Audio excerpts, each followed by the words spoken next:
Hey everybody, Ethan here from WordTech, back with another video, and today I'm bringing you my full review of the Schiit Valhalla 2 headphone amp. Yes, I said Schiit, that is the name of the brand.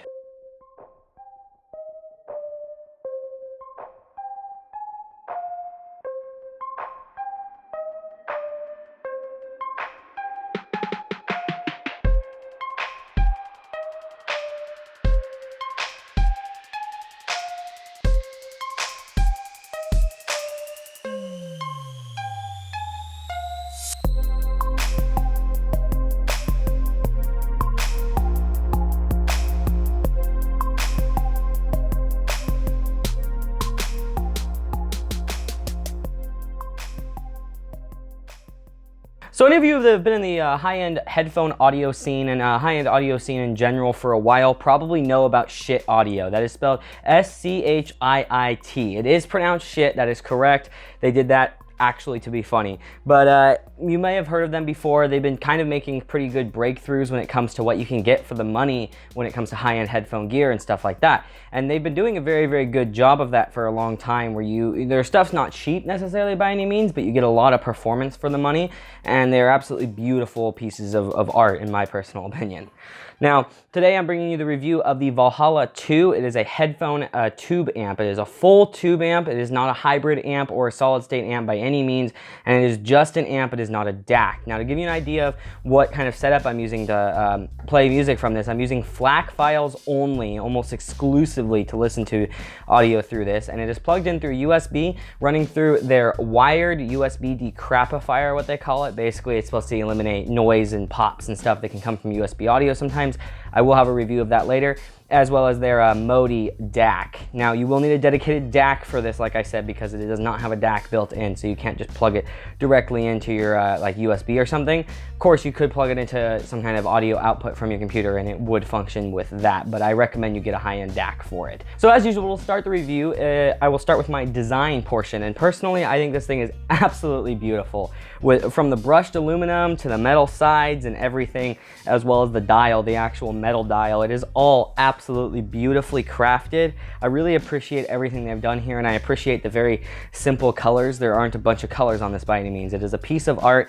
One thing that does bother me a smidge though when it comes to the design is the red PCB or printed circuit board that's inside. You can actually see it through the holes here. It is not particularly noticeable unless you're looking directly down into it, but it is still something that bugs me a little bit. It's very hard to even pick up on camera. Like I said, it's not very noticeable, but that is something I would have preferred a black PCB for something like this, because most of their equipment is closed off so you can't see the PCB inside, so it's totally fine to use red in that case. I would have preferred a black one here, but when it comes to design, that's really my only complaint. Everything else is just absolutely beautiful. It feels solid. It is quite heavy too, and it's just overall a very subdued and good look. I think it can match pretty much any setup beautifully, especially my kind of black and white theme that I have going on in here. It looks really, really, really great next to it with just these slight silver accents, and the tubes themselves are absolutely beautiful. Especially they give off this really nice little glow when you turn them on, especially at night. It is or in the dark, it's very beautiful to see the tubes actually glowing.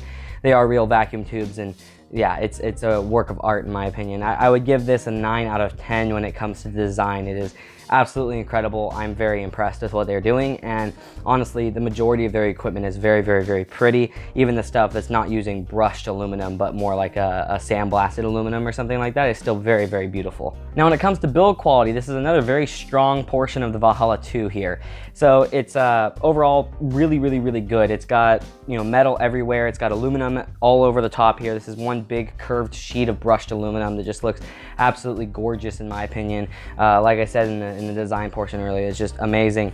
But when it comes to quality, I mean, the thing is very, very robust and heavy feeling. The switches on the back make a nice satisfying click. They're not, very quiet. They feel really robust and high-end. They don't feel like they're gonna break anytime soon. Same with the plug for the power port. It feels like it's very sturdy when you're unplugging and replugging it in. Even though you're probably not likely to unplug this that many times, it still feels like it would hold up through a very serious amount of wear and tear. Even everything down to the volume dial, it's extremely smooth feeling, very, very soft and very precise, easy to get exactly the volume you're looking for. And it is made of metal and just feels very strong. There's no like flex when you try and move it like I am right here, that it doesn't move up and down at all or anything like that. It is very, very sturdily built. And I mean, I'd imagine for $350, you'd expect something that is pretty sturdily built. And again, that's the price at the time of filming this video. But I'm overall incredibly impressed with what they're able to do here. I mean, even for that price, it is a little bit overkill almost, it seems, when it comes to the build quality. Everything is just so precise. All the cutouts and stuff for the vents on this, because this does get pretty hot, are, you know, really, really well built and precise. There's no like little lumps or bumps anywhere on here. It is all perfectly cut. And you can tell that they really take pride in their work when it comes to craftsmanship. Both design and build quality are just incredible. And I mean, the only thing that I can say when it comes to build quality is the tubes themselves feel a little loose. You can wiggle them around a little bit, and that is somewhat normal. I don't believe most tube amps are gonna have something super sturdy that's gonna not have any flex, because basically it's just rocking back and forth a little bit. And when I put them in, I kind of felt like I was gonna break the tubes. Totally fine, you have to give it quite a bit of pressure, but they didn't break at all. And they still wiggle around a little bit, some more than others. So, you know, that is a little bit bothersome to me, but I think that might even be more related to the tubes themselves and their connecting mechanism, and not what is actually holding the tubes on the PCB inside the amp. Now, obviously, the most important portion of this review is the performance section, the third section that I do in all of my reviews. And I'm happy to say that this is pretty excellent. Now, obviously, it's not going to be as good as some of the really, really crazy high-end stuff out there, but at the $350 price point, it is pretty impressive. I've been using it, again, with my wired USB filter, like I'd like to call it, although that's not even really the proper term, as well as my Modi DAC, both from Schiit Audio, pairing them up with the Valhalla 2 here. I have used this from everything from low-end headphones like the AKGs that came with the AKG in-ears that came with my Samsung Galaxy S8, which, I mean, they're about $100 or nothing to, you know, be blown away by. They came included with the phone, and you know, trying them with this, as well as going all the way up to like my Sennheiser HD600s or my Audeze iSign 20s, which are planar magnetic in-ear headphones. I'll be doing a full review of that for you guys soon as well. But I tried with a very wide variety of headphones, and I'm happy to say that it worked really great with all of them. It actually has a gain switch on the back here so that it can handle pretty low or pretty high resistance headphones. So you can actually, even though it's a tube amp, you can power most things out there all the way up to pretty heavy duty, pretty low sensitivity stuff. There are a few things that I would not recommend using it with, something like the Audeze LCD2s or the Hi-Fi Man HE200s, I think it is. I can't remember the model number, but those are both planar magnetic headphones. They take gobs of power, and this thing's probably not going to be able to put out enough consistent power, because those are fairly low sensitivity headphones, meaning they take some serious power despite them being not a very high ohm rating. So most things though, you're gonna do great with this. Only thing I'd probably not recommend this for would be obviously really, really, really cheap headphones. Even then it would probably sound good, but you're not getting the full benefit, of course. Or something that is planar magnetic. The planar magnetic in-ears that I have, the iSign 20s from Audeze, don't require as much power. They're a higher sensitivity planar magnetic driver, and a smaller one for that matter. So it worked totally fine with those. But I mean, those are built to work on like a smartphone and stuff, right? But some of the larger over-ear planar magnetics would probably have trouble. Anything other than that, it should work totally fine with. I have not been able to test it with electrostatic because I don't own a pair of electrostatic driver headphones, hopefully someday. But I'm not sure how it would handle those, so I can't speak for those directly.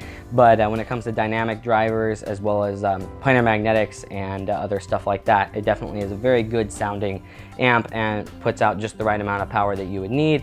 Very precise volume control is nice too, so I appreciate all of that.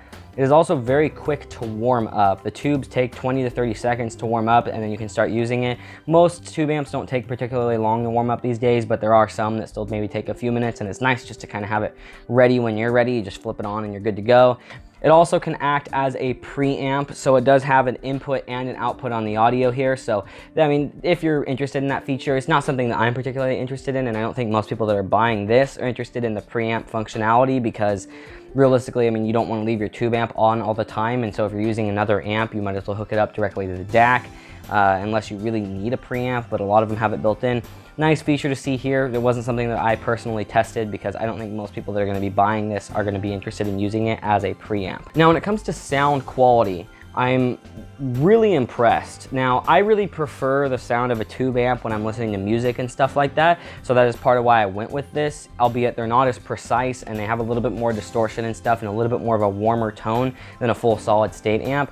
And so when it comes to music, that's what I prefer. I like that, even though I do listen to a lot of EDM and stuff like that, which realistically, one could argue that a solid state amp is actually better for EDM, but I still feel like this is very, very good for it. It sounded great, and everything that I tested it on, it put out plenty of power and sounded absolutely beautiful. It was warm, still fairly analytical, actually surprisingly analytical for a tube amp. They tend not to be as precise. It was very precise. The treble didn't feel all over the place by any means. The treble was very consistently smooth, and the bass output is extremely smooth, which is something coming from a little bit of a bass head I really enjoyed. I wouldn't say that it necessarily is like really bass heavy, but the bass is particularly smooth and comfortable. It is some of the sweetest sounding bass that I've ever heard coming from an amp myself, and I've heard quite a bit of things out there. And it wasn't just like my one pair of like Sennheiser HD600s, which are not known to be heavy bass headphones, actually has had really wonderful bass sound on this, but even the AKGs or my Odyssey iSign 20s that I tried, it did sound very, very good on the low end. That was the part that impressed me the most. The mid-range was also pretty impressive, and I would say the treble would be the least impressive part, but not necessarily saying that it's bad. It is definitely still very good, and again, surprisingly analytical for a tube amp, but you're still gonna have a little bit of that distortion and a little bit of that more warmer tone that a tube amp tends to give you. And so if you're listening to music, this is probably what I would recommend, but it depends on your preference and also the genres that you're listening to. And depends on how much you care about preciseness and stuff like that. I would say for most music though, this is my preferred sound. Maybe something like classical or something like that, I might prefer a more precise solid state amp or something, but that's just my personal preference. And obviously what you want from an amp is different than what I want from an amp. But the sound quality is excellent, and it's not like mushy or anything like that when the bass, even if you crank it way up, like it is super, super smooth to the point of distorting the headphones. Once you start distorting the headphones, obviously, you know, you're just giving them too much power. There's nothing you can do about that. But all the way up to that point, it is very smooth, and it feels like you're having a very smooth transition to the higher volume levels. It's not like it's, you know, gets mushier as you go up or anything like that. It is very, very, very soft and smooth and beautiful sounding. I keep using the word smooth because I really want to emphasize on that when it comes to the bass. It is very smooth. So I guess what I would say is what this lacks a little bit would be sparkle, which is, you know, more preciseness on the treble. It is not a treble cannon by any means though either. So, you know, I mean, a little lack of sparkle, and again, it's a little bit more tuned towards the mid-range and lower end is what I feel like, but that's my preference when it comes to music. Now, if you're doing stuff that requires very precise audio monitoring, like if you're mixing your own music, or if you're maybe, you know, doing video editing like I do video editing and stuff like that, or if you have really, really high power hungry headphones that are really low sensitivity and really high ohms or something like that, you probably would want to go with something that's solid state, such as their Asgard 2, which I actually plan to get my hands on an Asgard 2 soon as well, so that I can run some higher end planar magnetic headphones, as well as it's a solid state amp. It tends to be a little bit more precise, and that's something that you want when you're doing like video editing or audio, when you're doing precise audio work where you really want to hear exactly the way the audio sounds. Not to say this is bad by any means, and it really depends how extreme you're going. You know, right now, I don't mind using this to do all of my editing work and stuff like that, even though it's not the most precise thing out there, because it still is a heck of a lot better than what I had, and primarily I got it for music. You know, I do need to monitor my audio closely, but the channel's not big enough now for me to make that a higher priority than using this for music. So I feel like, you know, for music, you're gonna wanna go with this. And if you're just listening to music or even games, I would say this is a very good setup for games. I've used it for games quite a bit. Maybe a little bit heavy on the treble in games, it seems, but I know that seems kind of backwards from what I was just explaining about music, but something about it seemed a little bit heavy on the treble in games, but maybe it was just the particular games I was playing, like PUBG and Overwatch. But again, if you want something that's more precise, I'd recommend going with the Asgard 2. Now, my score out of 10 on this is going to be an 8 out of 10. Which may kind of confuse you guys. You may think I should be giving it a little bit of a higher rating or something, but there are higher end tube amps out there that sound better, and there are solid state amps that put out more power and also are a little bit more precise.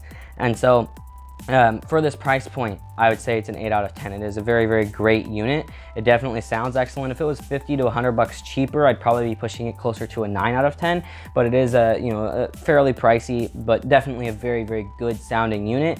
And I would recommend it to anybody that's interested in getting into higher end audio, especially if you're interested in getting into something that has tube amps, which is a unique sound. Trust me when I tell you, it's something that sounds totally different. And I would recommend trying it out if you're an audiophile that has high-end headphones and you're wanting something that maybe sounds a little bit smoother or a little bit warmer. I would recommend trying out a tube amp, and this is definitely a great starting tube amp. They do have a cheaper one, I believe it's called the Valley from Schiit as well, that is using a single tube, and that one I haven't tested myself, but if you're looking to get into really cheap tube amps, that's probably something to go with. But this is what I recommend for a good starting tube amp. But again, I would recommend pairing it up with a high quality DAC like their Modi or something even higher end than that to get the best out of it. Now the Modi is pretty great, and again, I'll be doing a separate review on that in the future. So in conclusion, I think it's an absolutely beautiful, super well built unit, almost as good as you can get. I have rarely seen anything out there that is better than this.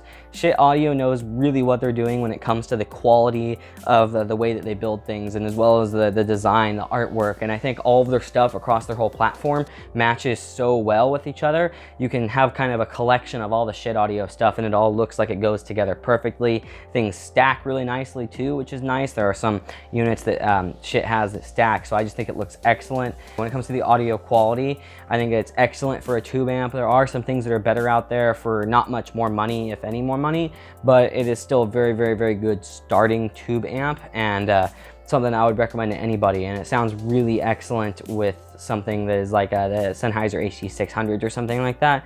In fact, I like pairing this up with something that's extremely analytical like the HD600s, because it gives them a little bit of a warmer, more loose tone, which is something that maybe I prefer for music. Some people might not.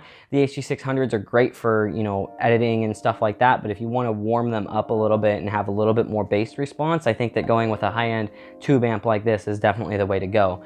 So the total score that I would give this out of 10 would be an 8.5 out of 10. Pretty high up there. I haven't heard much better than it. Again, factoring price into that, if price was no limit, there are some crazy high-end tube amps that are well over $1,000 that you can get that I would definitely recommend well over this. But yeah, that $350 price point, I would give it an 8.5 out of 10. It is a very, very good unit, and you can really tell that Schiit takes pride in their work. Anyway, everybody, thank you for watching. Don't forget to like and subscribe, leave a comment, and let me know how we're doing. Let me know if you have any of Schiit Audio's gear and how it sounds and how happy you are with their stuff. And obviously, don't forget to check out all the links in our description to like our Patreon if you're interested in giving us a monthly donation to help with the channel growth. I promise all the money that goes towards this goes directly into better camera gear or more products to review. We appreciate everybody that's helping us out with that. We've also got our website down there where we are very soon going to be posting consistent news articles. We've got links to our forums and our various social media contacts. And again, everybody, thank you very much for watching.